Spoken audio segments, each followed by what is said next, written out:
है इंजीनियर्स, आज के इस वीडियो में हम स्टिफनेस मॉडिफायर्स क्या है उसके बारे में समझेंगे।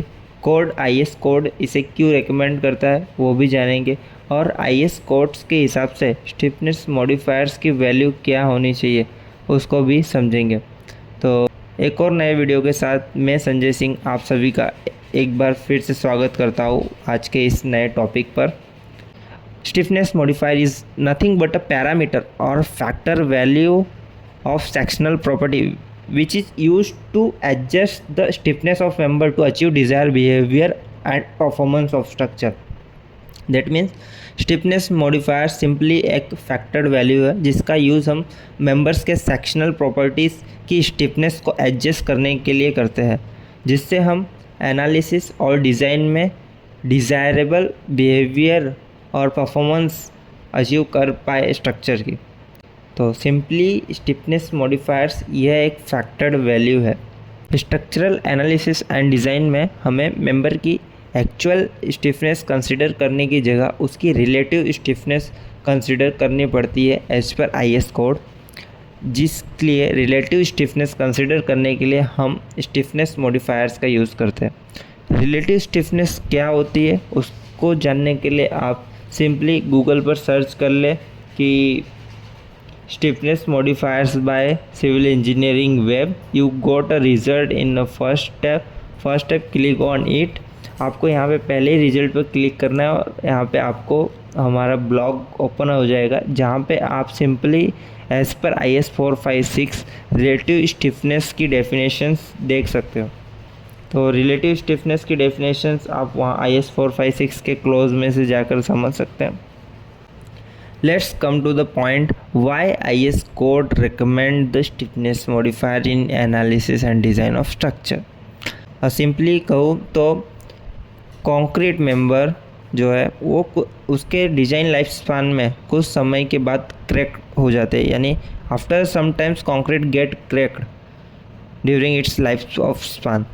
Now in this situation, during the crack situation, your member will remain stable and safe.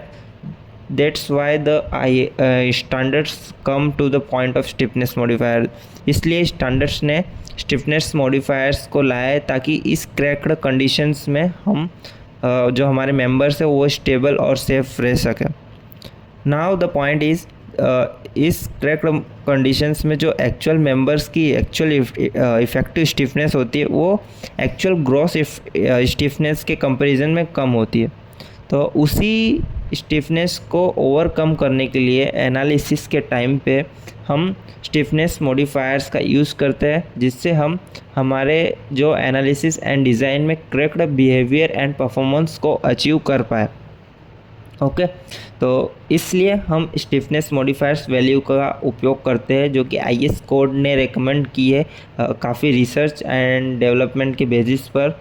Stiffness modifiers जो कोड रेकमेंड करते हैं वो है IS 1893 part 1 for low rise structure, और हाई राइज स्ट्रक्चर्स के लिए IS 16700।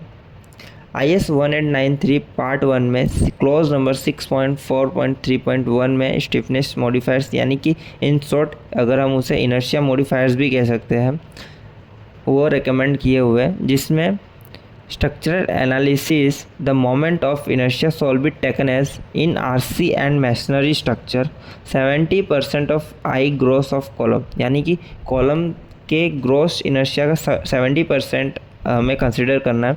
वहीं 35% of I gross of beam, वहीं बीम के ग्रोस इनर्शिया का 35% कंसिडर करना है।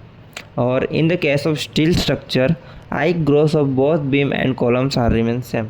तो उसमें स्टील स्ट्रक्चर्स में हमें स्टिफनेस मॉडिफायर्स का यूज़ नहीं करना है, जस्ट हमें स्टिफनेस जो मॉडिफायर्स है उसका यूज़ हमें RCC स्ट्रक्चर्स में करना है, जो कि कॉलम और बीम के लिए IS 1893 ने रिकमेंड किया है।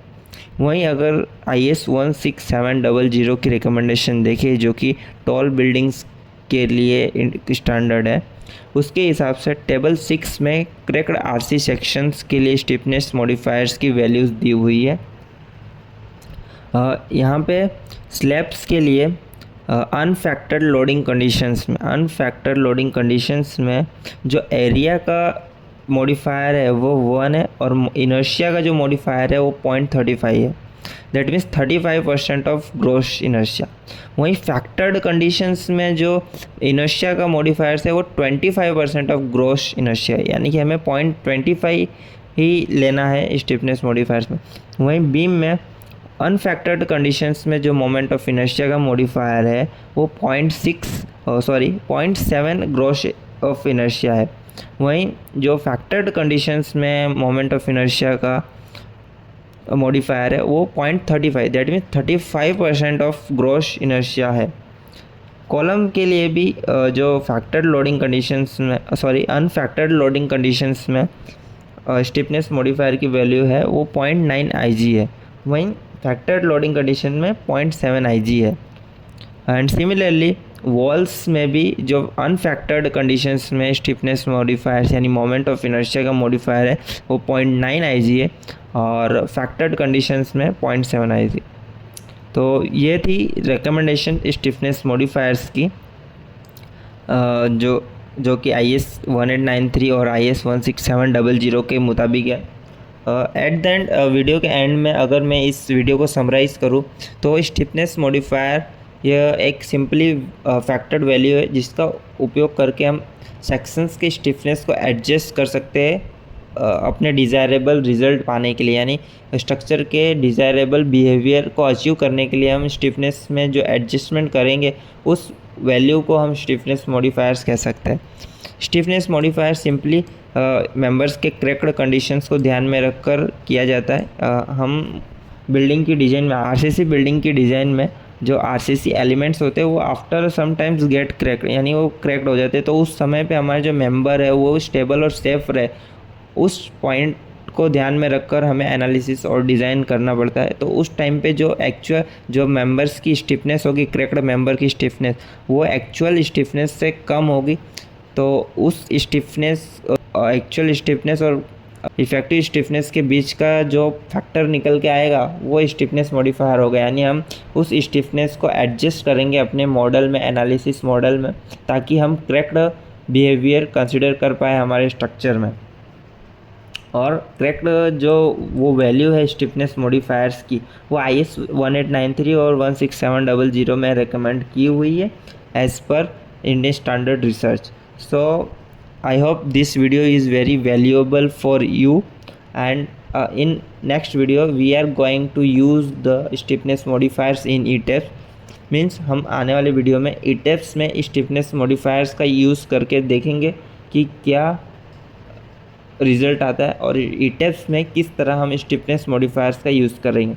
वीडियो का नोटिफिकेशन आप तक जल्द तक पहुंच जाए इसलिए आप हमारे चैनल को प्लीज़ सब्सक्राइब कर दें और बेल आइकन भी इनेबल कर दे ताकि अपकमिंग वीडियो के नोटिफिकेशन आप तक तुरंत पहुंच जाए। और स्टिफनेस मॉडिफायर से रिलेटेड कोई भी क्वेश्चंस हो तो प्लीज़ हमें कमेंट सेक्शंस में पूछे या तो हमारे व्हाट्सएप कम्युनिटी में ज्वाइन करें जिसकी लिंक हमने डिस्क्रिप्शन में ऑलरेडी ऐड की हुई है, ताकि जो क्वेश्चंस के आंसर हम आने वाले नेक्स्ट अपकमिंग वीडियोज़ में काउंटर कर सकें। तो चलिए यही वीडियो यहीं ख़त्म करते हैं और मिलते हैं नेक्स्ट वीडियो में।